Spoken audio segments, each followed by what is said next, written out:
And it's my great pleasure right now to introduce to you my good friend, Laura Bush.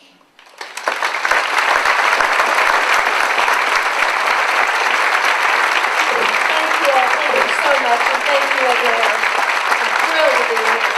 I'm very happy to have this chance to tell you a little bit about my El Paso before we watch Tom Lee and hear him talk about his El Paso. Adair is a wonderful ambassador for your city, and I know you know that. So thank you, Adair, for introducing so many people to El Paso and to Tom Lee. And I think the Commanding General of Fort Bliss, who's a native El Paso and is here, General Petard, are you here, and Lucille? I also want to recognize all the members of the U.S. military who are here with us tonight.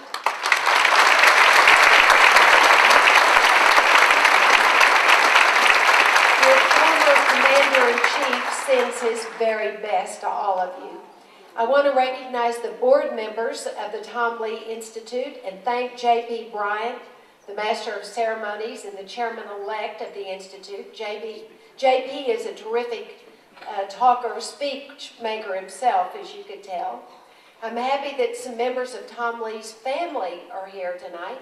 Tom Lee's granddaughter, Catherine Lee Weeks, and her husband, Chris, from Houston have joined us. And thank you, Catherine and Chris. And I especially want to recognize Monica Wong, the librarian director from the Jenna Welch Laura Bush Library, located on the northwest campus of the El Paso Community College. The Jenna Welch Laura Bush Library is an academic public partnership between the El Paso Community College and El Paso Public Library. And the Jenna Welch Laura Bush Library will benefit from the sale of my book this evening. My publisher, Scribner, donated these books so that 100% of the proceeds will go to the library. So be sure and pick up a book on your way out. I also want to thank especially all of our sponsors: Wells Fargo Private Bank, El Paso Electric Company, Federico and Guadalupe de la Vega, the Hunt Family Foundation, Humanities Texas, the City of El Paso Museums and Cultura Affairs Department, with support from the Texas Commission on the Arts, Betty Ruth Wakefield Haley, Francis Roderick Ackelson, Western Refinery, and Lisa Taylor, who's a sponsor in honor of her parents, Henry and Pat Taylor. I'm very happy to be here tonight. I've looked forward to this for months. I love to come to El Paso. I'm thrilled to be here to celebrate the life of the renowned artist and author and my friend, Tom Lee. One of the very best things about being back home in our state now is that El Paso is so much closer, and I can get here a lot more often. George and I are happy that we're back home in Texas, living what I call the afterlife, in a state George calls the Promised Land. We've been busy planning the Bush Presidential Center at SMU and promoting our memoirs. My book, Spoken from the Heart, came out a year ago May, and George's book, Decision Points, hit the shelves last November.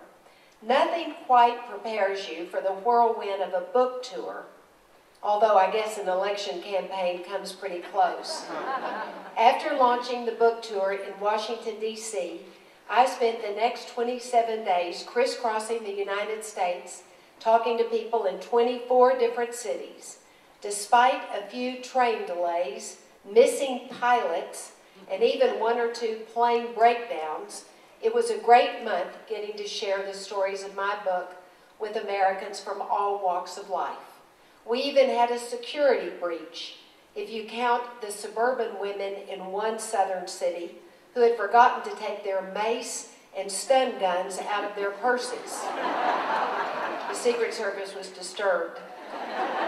And along the way, I got to see many friends and work with a lot of great booksellers. I've spent much of my life surrounded by books. I was an avid reader as a child. My mother and I were regular fixtures at the Midland County Public Library, which is why we're so thrilled to have a library named for us. Especially, a library in my mother's childhood home of the Upper Valley. I continued my love for books through college, through elementary school teaching in Dallas and Houston, through graduate school in library science, and then as a librarian in Austin.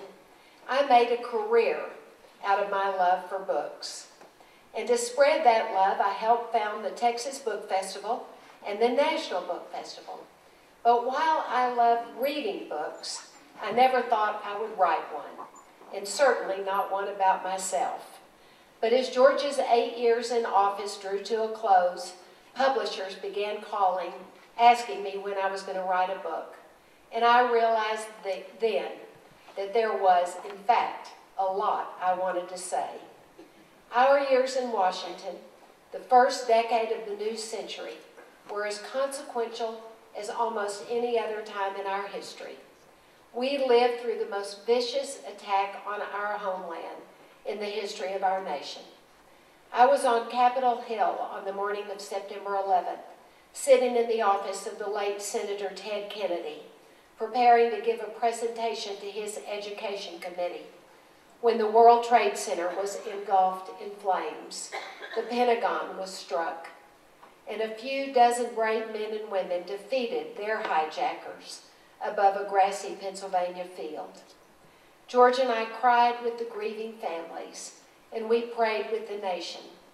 And we never forgot that day for the rest of his time in office, and we'll never forget it for the rest of our lives.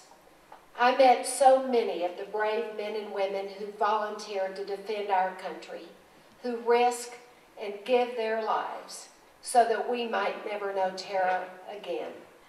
And I've met the voices for freedom, like the former Czech president, Václav Havel, the great intellectual and playwright who for years was imprisoned by the communists, but who never gave up his hopes for freedom.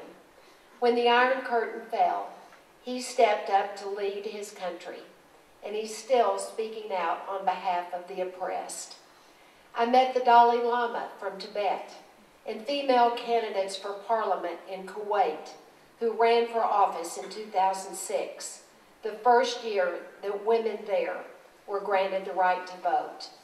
And I met women in Afghanistan who under the Taliban could not leave their houses alone, couldn't be educated, who would be beaten for wearing shoes that made too much noise when they walked. Now their lives are changing.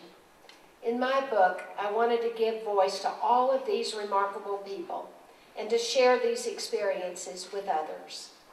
And I wanted to remember the many wonderful people I met here at home, the volunteers from the Red Cross and the Baptist men who drove all night to the storm-ravaged Gulf Coast after Katrina to cook meals for those in need, and who stayed for months helping people there rebuild. Or the brave Coast Guard volunteers who rescued some 30,000 stranded people after the hurricane struck. I wanted to tell of the days I spent with young men in our cities and towns, many of whom were ex-gang members and who were trying to turn their lives around. I was never prouder than when, as part of my own Helping America's Youth initiative, I was able to welcome a group of ex-gang members from Los Angeles to the White House, the same house where we hosted the Queen of England and the Pope on his birthday. The more I thought about it, the more I realized I had some great stories to tell. I had so many wonderful memories to share. Memories about the White House, stories about our life there and our family. And I thought, yes, I'll happily write a book. The publishers were excited and they said, great, let's make the book almost all about the White House. January 20th, 2009 came and went, and we came home to Texas. And I realized that I couldn't write a book just about the White House. I had to write about my home and George's home as well. We're Texans. Who we are, what we value, how we live our lives was shaped by the dusty red soil of